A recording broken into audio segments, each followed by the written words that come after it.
Mon rapport, effectivement, est atypique avec mes poils parce que il y a maintenant 3 ans, j'ai tout perdu, mes poils. Bon, ça a commencé 2 ans auparavant, mais il y a 3 ans, j'ai définitivement perdu tous les poils de mon corps. La maladie, en fait, c'est une maladie auto-immune qui s'appelle l'alopécie universelle. Il y a plusieurs formes d'alopécie, mais moi, c'est universel étant donné que j'ai tout perdu. Moi, c'est certain que quand j'ai commencé à perdre mes cheveux, il y a eu un état de panique. Et puis, il y a eu un état de panique, évidemment, parce que j'avais énormément de cheveux. Je suis très coquette.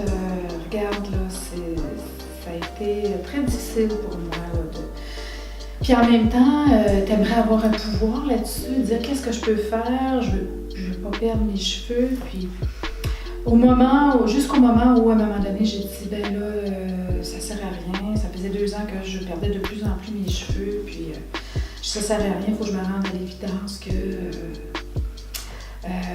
j'ai plus de pouvoir là-dessus. Donc, il est où mon pouvoir maintenant? Qu'est-ce que je peux faire avec ça pour être heureuse, en fait, là, tu sais. J'ai commencé à avoir des poils de nez, j'ai plus de sourcils, j'ai pas de cils non plus. C'est drôle, on dirait que les cils, ça a été ma plus grande perte. La dernière perte, en fait. Il y a des femmes qui ont beaucoup de difficultés, qui ne l'accepteront jamais dans leur vie, ça, d'avoir perdu leurs cheveux. Il y a des femmes pour qui c'est honteux. En fait, je me suis sentie comme ça.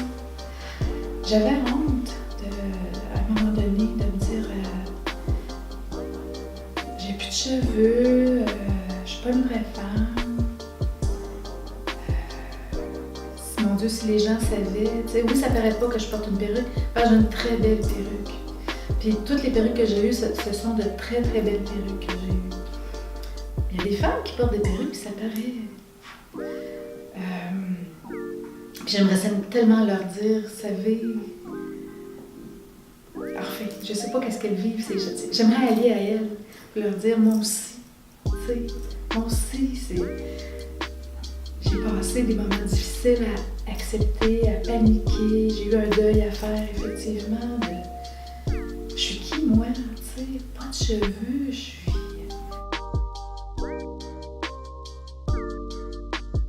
Écoute, c'est sûr, le reste du corps, j'ai perdu mes poils partout.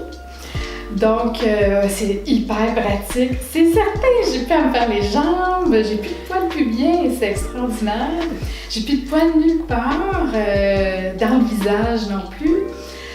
J'ai une douceur de peau absolument... Je garde, là, même mon amoureux me le dit souvent, t'as la peau tellement douce. Ça m'a redonné... Ça m'a aidé, sincèrement, de me confronter, parce que il a fallu que moi-même je me confronte. J'aurais pu rester dans mon coin, rester dans une solitude, dans un isolement face à ça. Tu sais, puis au contraire, je suis allée voir juste... Comment je pourrais te dire ça?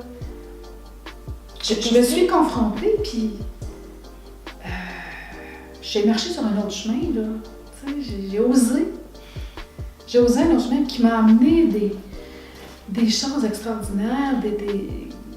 En fait, je me suis découvert des forces extraordinaires.